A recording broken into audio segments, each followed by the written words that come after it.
هنيئا لإبراهيم لاح هلاله.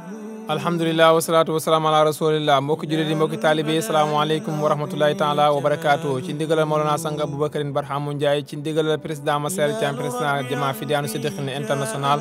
cellule de communication ñoo am mbégte di leen présenter programme spécial ci gàmmu Medina Baye international ci ëttu Mawlana Sangue Barhamou Ndiaye. ñu ne programme boobu nag naka lañ koy tëralee bu ñu xëyee diggante 9h ba 12h dinañ amal li nga xam ne mooy mise à place bi kenn ku ne jël sa place ñun ndékki ba pare dugg nag ci li nga xam ne mooy plateau spécial boo xam ne dañ koy amal foofu ay boroomi xam-xam seq ko di waxtaane li nga xam ne mooy gàmmu ak solo yi gàmmu di waxtaane tamit li nga xam ne mooy liggéeyu Mawlana Sangue Barhamou Ndiaye ak njàngaleem plateau boobu nag dañ ko waxtaane ci ay langue yu wuute lu ci mel ni wolof français ak anglais su 12h jotee Mawlana Sangue Barhamou Ndiaye dina dugg si ci tànt bi ñu amal li nga xam ne mooy ziare taalibe yi jamaa yi ak fédération yi ak daayira yi kenn ku ci nekk andi ziaram ñu jox ko ki nga xam ne mooy Passeman Kébé trésorier Jama Fidiane Siddiqine Mawlana Sangue Barhamou Ndiaye dénk taalibe yi ñaax leen ñaanal leen yàlla ñu daal di